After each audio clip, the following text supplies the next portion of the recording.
రష్యాపై Ukraine వరుస drone దాడులను చేస్తోంది. రష్యా అధ్యక్షుడు పుతిన్ ని అంతమొందించడమే లక్ష్యంగా వరుస దాడులు చేస్తోంది ఉక్రెయిన్. ఒక 4 రోజుల క్రితం మనం చూసాం రష్యా అధ్యక్షుడు పుతిన్ ప్రయాణిస్తున్న ఎయిర్ కాన్వాయ్ ని టార్గెట్ గా చేసుకుని డ్రోన్లను ప్రయోగించింది ఉక్రెయిన్. ఆ తర్వాత వందల కొద్దీ డ్రోన్లను, పదుల సంఖ్యలో మిసైల్స్ ను ప్రయోగించి ఉక్రెయిన్ నగరాలను విధ్వంసం సృష్టించింది రష్యా. దానికి ప్రతీకారంగా ఇప్పుడు మళ్ళీ ఉక్రెయిన్ రష్యాపై వరుస దాడులు చేస్తూ ఉంది. మన దౌత్య బృందం కూడా రష్యాలో పర్యటించేటప్పుడు, కనుమలి బృందం రష్యాలో పర్యటించేటప్పుడు కూడా పదుల సంఖ్యలో అంటే 100కు పైగా డ్రోన్లను ఉక్రెయిన్ రష్యాపై ప్రయోగించింది. ఆ తర్వాత ఇరు దేశాలు కాల్పుల విరమణ ఒప్పందం గురించి పెద్ద ఎత్తున చర్చ జరుగుతున్నప్పటికీ, మాట్లాడుతున్నప్పటికీ, మాటలు వినిపిస్తూ ఉన్నప్పటికీ ఇరు దేశాలు కూడా వందల సంఖ్యలో డ్రోన్లను ఒక దేశం పైకి మరొక దేశం ప్రయోగిస్తూనే ఉన్నాయి. ఇప్పుడు రష్యాపై ఉక్రెయిన్ వరుసగా డ్రోన్లను ప్రయోగిస్తోంది. దీంతో మాస్కోలో ఎయిర్పోర్ట్లు కూడా మూసివేయాల్సిన పరిస్థితి వచ్చింది. మాస్కోలోని 6 వేర్వేరు ప్రాంతాలపైకి ఏకంగా ఎన్ని డ్రోన్లను ప్రయోగించిందో తెలుసా? ఉక్రెయిన్ ఏకంగా 112 డ్రోన్లను ప్రయోగించింది. ఉక్రెయిన్ డ్రోన్లన్నింటినీ కూడా రష్యా నేల కూలుస్తోంది. రష్యా దగ్గర అత్యాధునిక ఎయిర్ డిఫెన్స్ వ్యవస్థ ఉంది. అదిగో ఆర్టీవీ స్క్రీన్ పైన ఇప్పుడు మీరు చూస్తున్నదే ఉక్రెయిన్ రష్యా భూభాగంపైకి, రష్యాపైకి ప్రయోగిస్తున్నటువంటి డ్రోన్లు. ఆ ఎర్రటి రంగులో యారో మార్కులో కనిపిస్తున్నవన్నీ కూడా డ్రోన్లకు సంబంధించిన చిత్రాలు. అన్ని డ్రోన్లను వరుసగా ప్రయోగించింది. ఇప్పుడు మీరు చూస్తున్న దృశ్యాలు రష్యా ఉక్రెయిన్పై ప్రయోగించిన డ్రోన్ల దాడిలో ధ్వంసమైనటువంటి అపార్ట్మెంట్లను, బిల్డింగ్లను మీరు ఆర్టీవీ స్క్రీన్ పైన చూస్తున్నారు. ఇరు దేశాల మధ్య కాల్పుల విరమణకు సంబంధించి అమెరికా ప్రయత్నాలు చేస్తూ ఉన్నప్పటికీ 2 దేశాలు కూడా ఎక్కడ కాల్పుల విరమణకు పాటించడం లేదు. ఈ దాడుల్లో ఉక్రెయిన్లో ఇప్పటికీ పదుల సంఖ్యలో జనాలు చనిపోతూ ఉన్నారు. ఉక్రెయిన్ కూడా ఎక్కడ తగ్గడం లేదు. రష్యాపైకి డ్రోన్లను ప్రయోగిస్తూనే ఉంది. రష్యా మాత్రం ఆ డ్రోన్లను నేల కూలుస్తూనే ఉంది. ఉక్రెయిన్ డ్రోన్లను రష్యా ఆర్మీ నేల కూల్చింది. ఎక్కడెక్కడ ఈ డ్రోన్లు నేల కూల్చిందో ఇప్పుడు మీకు నేను చెప్పబోతున్నాను. బ్రయాన్స్క్ ప్రాంతంలో ఏకంగా 59 డ్రోన్లను ప్రయోగించింది ఉక్రెయిన్. ఆ డ్రోన్లన్నింటినీ కూడా బ్రయాన్స్క్ ప్రాంతంలో 59 డ్రోన్లను కూల్చివేశారు. ఇదిగో చూడండి ఒక్కసారి, ధ్వంసమైన ఆ భవనాన్ని కూడా మీరు చూడొచ్చు. అందులో చిక్కుకున్న వాళ్లను రెస్క్యూ సిబ్బంది జాగ్రత్తగా కిందకు దించి వాళ్ళని రక్షిస్తున్న దృశ్యాలు, ఉక్రెయిన్ దృశ్యాలు ఇవి. ఉక్రెయిన్ పైకి రష్యా ప్రయోగించిన డ్రోన్ల దృశ్యాలు. తాత్కాలిక వైద్య శిబిరాలలో అక్కడి ప్రజలకు వైద్య సాయాన్ని అందిస్తున్నటువంటి దృశ్యాలు కూడా ఇప్పుడు మీరు ఆర్టీవీ స్క్రీన్ పైన చూస్తున్నారు. బ్రయాన్స్క్ ప్రాంతంలో 59 డ్రోన్లను కూల్చివేశారు. కుర్స్క్, టులా తదితర ప్రాంతాల్లో కూడా డ్రోన్లను కూల్చివేశారు. ఈ డ్రోన్లన్నింటినీ కూడా ఉక్రెయిన్ రష్యా అధ్యక్షుడు పుతిన్ని టార్గెట్గా చేసుకుని ప్రయోగిస్తోంది. రష్యా అధ్యక్షుడు పుతిన్ అంతమొందించే లక్ష్యంగానే ఈ డ్రోన్లను ప్రయోగిస్తోందని రష్యా అంటోంది. మా అధ్యక్షుడిని చంపాలి అని డ్రోన్లను ప్రయోగిస్తే మేము చూస్తూ కూర్చుంటామా అని రష్యా అంటోంది. అందుకే ఉక్రెయిన్ పైకి రష్యా కూడా వందల సంఖ్యలో డ్రోన్లను ప్రయోగిస్తోంది. ఇటు రష్యా ఉక్రెయిన్ ప్రయోగించిన డ్రోన్లన్నింటినీ కూడా సమర్థవంతంగా తిప్పికొడుతుంది. రష్యా దగ్గర ఇప్పటికే అత్యాధునిక ఎయిర్ డిఫెన్స్ వ్యవస్థలు ఉన్నాయి. మొన్న మనకి పాకిస్తాన్కి మధ్య జరిగిన సైనిక దాడుల్లో పాకిస్తాన్ మనపైకి ప్రయోగించిన డ్రోన్లను, మిసైల్స్ని కూడా మనం S-400తో కూల్చేసాం. అత్యాధునిక ఎయిర్ డిఫెన్స్ వ్యవస్థది. ఆ ఎయిర్ డిఫెన్స్ వ్యవస్థను కూడా మనం రష్యాతో కలిపి తయారు చేసినటువంటి ఎయిర్ డిఫెన్స్ వ్యవస్థ. రష్యా దగ్గర అంతకంటే అధునాతన ఎయిర్ డిఫెన్స్ వ్యవస్థలు ఉన్నాయి. వాటితో ఈ ఉక్రెయిన్ ప్రయోగిస్తున్న డ్రోన్లను, మిసైల్స్ని సమర్థవంతంగా తిప్పికొడుతూ వాటిని నేల కూలుస్తున్నాయి. ఇప్పుడు మీరు ఆర్టీవీ స్క్రీన్ పైన చూస్తున్నది 4 రోజుల క్రితం రష్యా అధ్యక్షుడు వ్లాదిమిర్ పుతిన్ వెళుతున్న కాన్వాయ్ పైకి ప్రయోగించిన డ్రోన్ని కూల్చివేస్తున్న దృశ్యాలు. ఇప్పుడు తాజాగా రష్యాపైకి ఉక్రెయిన్ పదుల సంఖ్యలో ఏకంగా 112కు పైగా డ్రోన్లను ప్రయోగించింది. అదిగో చూడండి ఒకసారి, అదిగో డ్రోన్ వస్తుంది, మధ్యలో పేల్చేశారు. చూసారు అక్కడ డ్రోన్ వస్తుంది, ఆ డ్రోన్ని మధ్యలోనే పేల్చేశారు. రష్యా చాలా సమర్థవంతంగా డ్రోన్లన్నింటినీ కూడా తిప్పి కొడుతూ ఉంది. రష్యా ఉక్రెయిన్ మధ్య ఈ వాతావరణాన్ని తగ్గించాలని అమెరికా ప్రయత్నం చేస్తున్నప్పటికీ 2 దేశాలు కూడా ఎక్కడ ఈ డ్రోన్ల ప్రయోగంలో, ఎయిర్ స్ట్రైక్స్లో ఎక్కడ కూడా వెనక్కు తగ్గడం లేదు.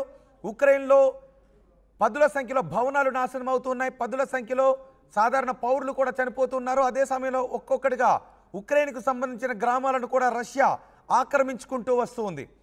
ఒక్కొక్క గ్రామాలను ఆక్రమించుకుంటూ రష్యా సైనికులు ముందుకు వెళ్తూ ఉన్నారు. రష్యా ఉక్రెయిన్ మధ్య తాజా యుద్ధ పరిస్థితిపై పూర్తి సమాచారాన్ని మా ప్రతినిధి సచిన్ అందిస్తారు. సచిన్, కాల్పుల విరమణ దిశగా ముందుకు వెళ్ళాలి అనే ప్రయత్నాలు చేస్తూ ఉన్నప్పటికీ ఒక దేశం మరొక దేశంపై ఏకంగా పదుల సంఖ్యలో, అంటే ప్రతి దాడిలోనూ 100కు తక్కువ కాకుండా డ్రోన్లను ప్రయోగించుకుంటూ ఉన్నారు. సో ఇప్పుడు రష్యాలో తాజా పరిస్థితి ఏంటి? ఉక్రెయిన్ ప్రయోగించిన ఈ 112 డ్రోన్ల ప్రభావం రష్యాలో ఎలా ఉంది? ఇక్కడ మూడో ప్రపంచ యుద్ధానికి దారి తీయబోతోందా, మూడో ప్రపంచ యుద్ధానికి దారి తీయబోతున్న ప్రశ్నను మాత్రం రైజ్ చేస్తోంది. ఇది నేనంటున్న మాట కాదు, సాక్షాత్ ఆ దేశ మాజీ ప్రధాని, రష్యా మాజీ ప్రధాని చెప్పిన మాట ఇది. ఎందుకంటే ఈ డ్రోన్ అటాక్స్ మరి ముఖ్యంగా 2-3 రోజులుగా ఈ డ్రోన్ అటాక్స్ కంటిన్యూ అవుతున్నాయి. ఈ నేపథ్యంలోనే ఇక్కడ ఒక మాట వినిపించడం జరుగుతుంది. ఎందుకంటే వందలాది డ్రోన్స్ కి అటాక్ అవుతున్న పరిస్థితి ఉంది.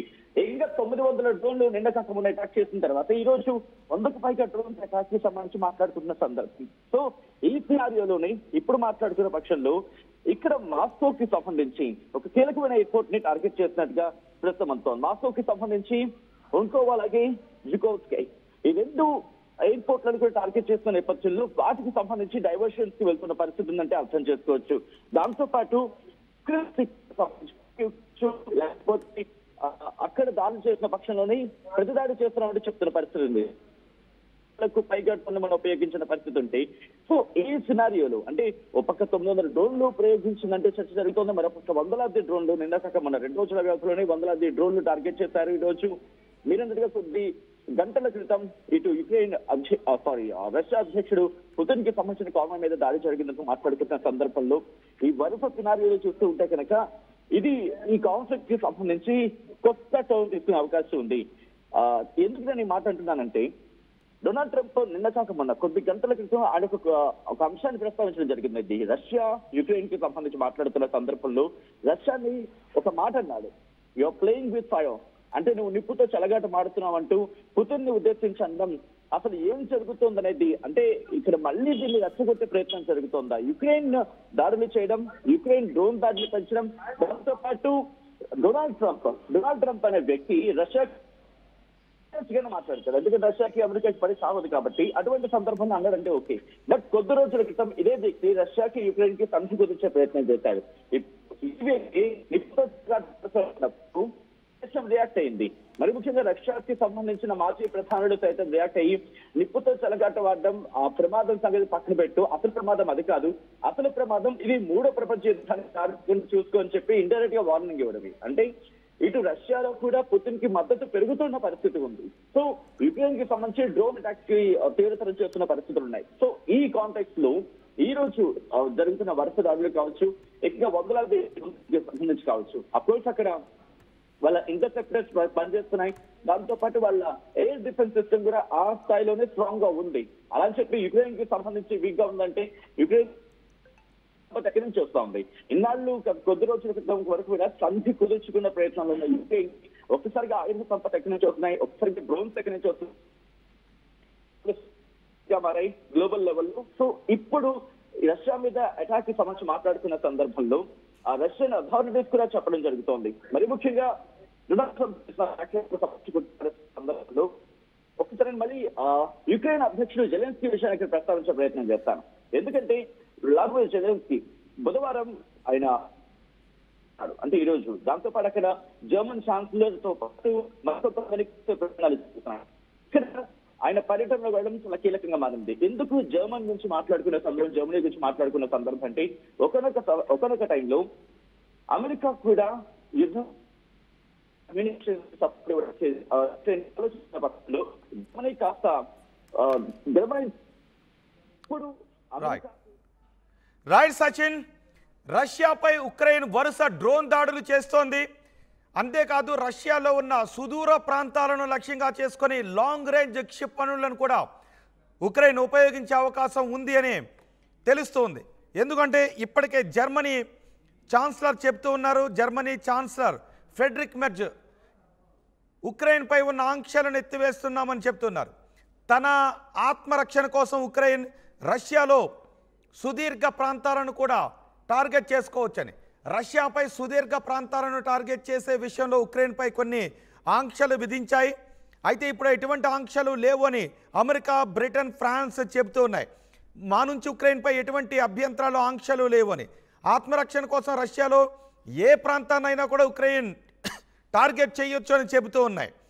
అయితే ఆ ఆయుధాలను ఇప్పుడు ఉక్రెయిన్ ఉపయోగించే అవకాశం ఉందని తెలుస్తోంది. అంటే రష్యాలో ఉన్న సుదీర్ఘ ప్రాంతాలను, సుదీర్ఘ మిలిటరీ స్థావరాలను కూడా ఇప్పుడు ఉక్రెయిన్ టార్గెట్ చేసే అవకాశాలు ఉన్నాయని తెలుస్తోంది. అయితే జర్మనీ దగ్గర ఉన్న కొన్ని శక్తివంతమైనటువంటి ఆయుధాలు ఉన్నాయి.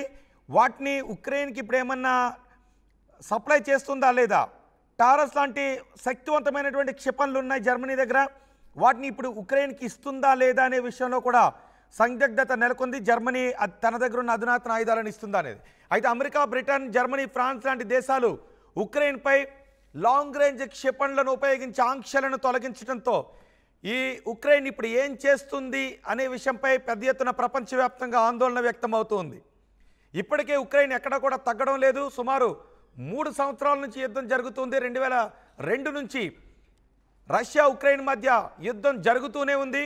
అయితే ఇప్పుడు ఉక్రెయిన్ ఎక్కడ తగ్గడం లేదు. రష్యా పైకి, రష్యా అధ్యక్షుడిని టార్గెట్ చేసుకొని వరుసగా ఏకంగా 10ల సంఖ్యలో ఒక్కసారిగా 100 డ్రోన్లను ప్రయోగిస్తూ ఉంది. రష్యా కూడా ఉక్రెయిన్పై అవే డ్రోన్లను ప్రయోగిస్తుంది, అదేవిధంగా మిసైల్స్ను ప్రయోగిస్తుంది, 100ల కొద్ది మిసైల్స్, డ్రోన్లను ప్రయోగిస్తుంది. ఇప్పుడు తాజాగా రష్యాపైకి ఉక్రెయిన్ ఏకంగా 112 డ్రోన్లను ప్రయోగించింది. మాస్కోలో ఎయిర్పోర్ట్లు కూడా ఈ దెబ్బతో మూసివేయాల్సి వచ్చింది. మాస్కోలో 6 వేరువేరు ప్రాంతాలపై 112 డ్రోన్లతో దాడికి దిగింది ఉక్రెయిన్. ఆ డ్రోన్లన్నింటినీ కూడా రష్యా నేలకూల్చింది.